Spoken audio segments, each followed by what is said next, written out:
Welcome to দিশার exam guide. প্রিয় প্রাক প্রাথমিক শ্রেণীর পরীক্ষার্থী বন্ধুরা, তোমাদের জন্য এই ভিডিওটিতে আমি আলোচনা করতে চলেছি প্রথম পর্যায়ক্রমিক মূল্যায়নপত্র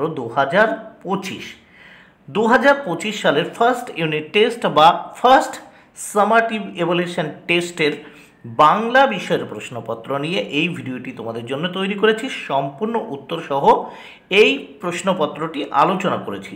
দেখো, প্রাথমিক শিক্ষা পর্ষদের নির্দেশ অনুযায়ী নবপ্রবর্তিত পদ্ধতি অনুসারে অর্থাৎ হলিস্টিক পদ্ধতি অনুসরণ করে এই প্রশ্নপত্রটি তৈরি হয়েছে, যা সম্পূর্ণ সিসিই পদ্ধতি অনুসরণ করেছে।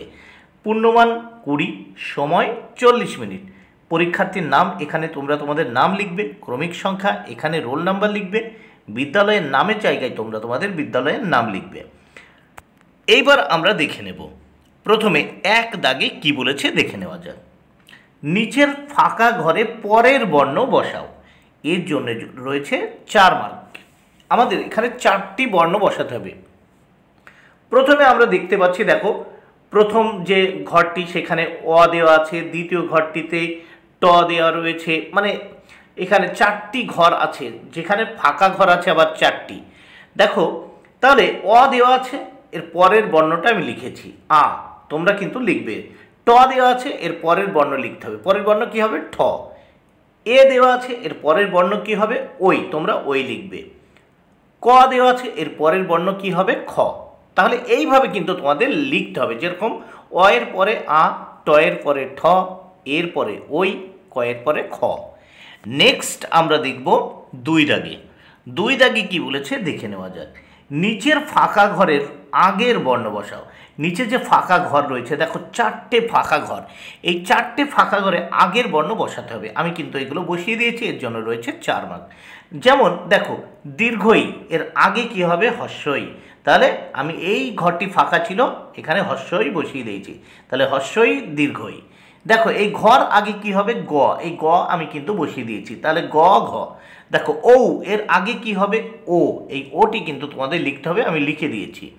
ছ, এর আগে কি হবে চ, এই চ কিন্তু তোমাদের লিখতে হবে। এবার নেক্সট আমরা দেখব 3 দাগে। 3 দাগে কি বলেছে দেখে নেওয়া যাক। এলোমেলো বর্ণগুলিকে সাজিয়ে লেখো। এলোমেলো বর্ণগুলিকে সাজিয়ে লিখতে বলেছে, এর জন্য রয়েছে 4 মার্ক। এখানে দেখো প্রথম হস্যই রয়েছে, তারপর আ রয়েছে, তারপর অ রয়েছে, তারপর দীর্ঘই রয়েছে। এই যে এলোমেলোভাবে রয়েছে, এটাকে আমাদের সাজিয়ে লিখতে হবে। তাহলে আমরা প্রথমে দেখো লিখেছি অ, তারপর আ, তারপর হস্যই, তারপর দীর্ঘই। এইবার আমরা এই প্রশ্নপত্রের পরের পৃষ্ঠা দেখে নেব। পরের পৃষ্ঠায় কি বলেছে দেখে নেওয়া যায়।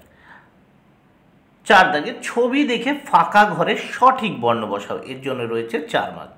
4টি করতে হবে, এর জন্য 4 মার্ক। দেখো এখানে একটা ডিমের ছবি দেওয়া রয়েছে, কিন্তু এই ঘরে শুধু ম ছিল, আমি এখানে ডয়হস্যি ডি লিখে দিয়েছি, তাহলে ডয়হস্যি ম ডিম। এখানে দেখো চাঁদের ছবি দেখতে পাচ্ছি, এই ঘরে শুধু চয় চন্দ্রবিন্দু আকার ছিল, আমি এখানে দ বসিয়ে দিয়েছি, তাহলে হলো চাঁদ।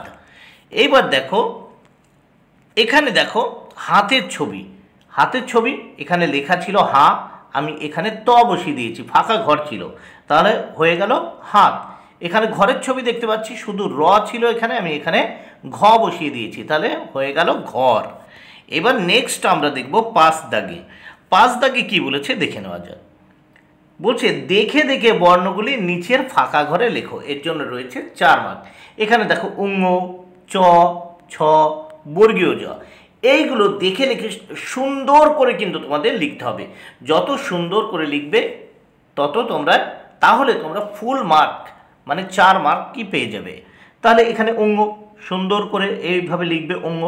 চ এখানে লিখে দিয়েছি চ, এই ছ এই ঘরে ছ লিখে দিয়েছি, বর্গীয় জ এই ঘরে বর্গীয় জ লিখে দিয়েছি। ঠিক এইভাবে সুন্দর করে লিখলে তোমরা 4-এ 4 এখানে পেয়ে যাবে।